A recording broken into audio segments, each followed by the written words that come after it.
they were told at medical school and what the drug companies tell them.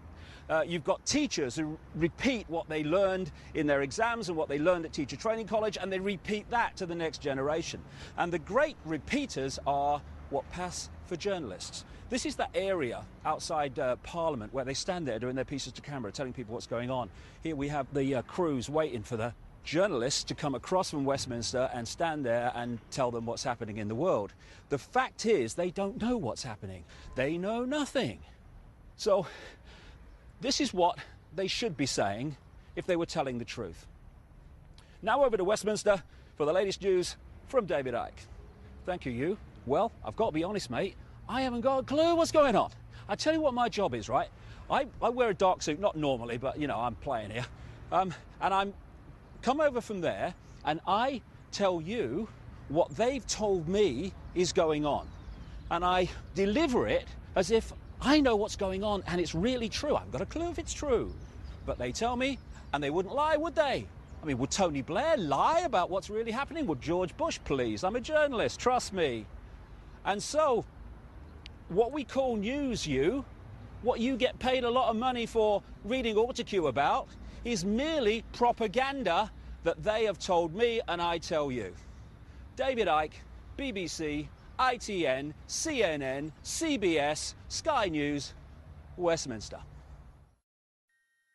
You might want to ask yourself why the entire culture is utterly saturated with mass media entertainment from all sides, while the educational system in America continues its stupefying downward slide since the U.S. government decided to take over and subsidize the public school system. What your government pays for, it gets. When we understand that, then we look at government-financed institutions of education and see the kind of students and the kind of education that's being turned out by these government-financed schools. Logic will tell you that if what is being turned out in those schools was not in accord with what the state and the federal government wanted, then it would change it. The bottom line is that the government is getting what they have ordered. They do not want your children to be educated. You think the purpose of education is reading, writing, and arithmetic? The purpose of education is to change the thoughts, actions, and feelings of students. Hitler wanted to control the education system in Germany. Stalin did in Russia, Mao Zedong in China. You have to get a hold of the minds of the young, where you break the person's values. You break their understanding of their individuality. You bring them to consensus with the group. They become a member of the collective. It's Soviet education, basically. Might as well say it. It's Soviet education. You cannot expect to have a smoothly running world socialist system if you have people out there who are going to object to what you're trying to do. So you have to brainwash.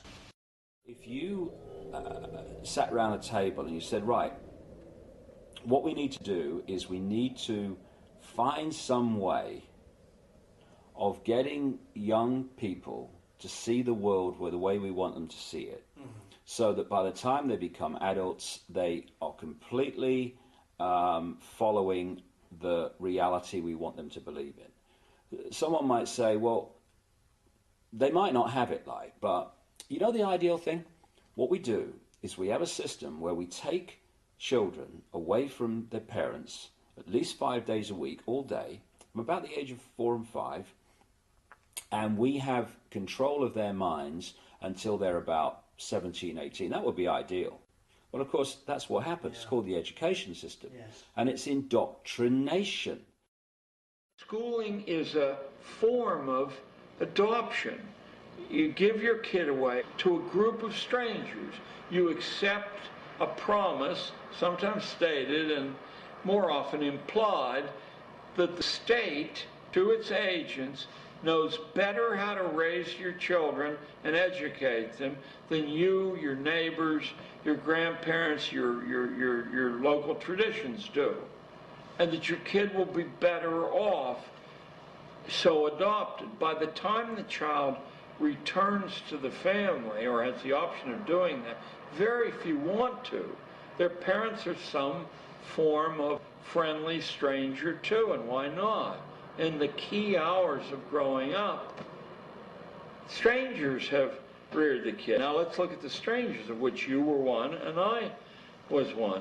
Regardless of our good feeling toward children, regardless of our individual talents or intelligence, we have so little time each day with each of these kids, we can't possibly know enough vital information about that particular kid to tailor a set of exercises to that kid. So what we do is accept, and of course if we don't accept this, we're fired or harassed. We accept a state's prescription that's written in manuals. You do this first and this second and this third. And the way the state checks on whether you've followed that diet is there's standardized tests given at intervals. If your kids do badly, it does not mean that they're bad readers or anything else. It means that they haven't been obedient to the drills the state set down, and they're marked for further treatment later on, or they're marked to be excluded from responsible jobs. Perhaps some ways by being excluded from the colleges that lead to responsible jobs, in other ways from the licenses that lead to responsible jobs. This was all worked out. It didn't evolve by a lot of rational people saying, we'll take this, this, and this from the past, then the next generation will take this, this, and this. This was set down largely in a handful of places.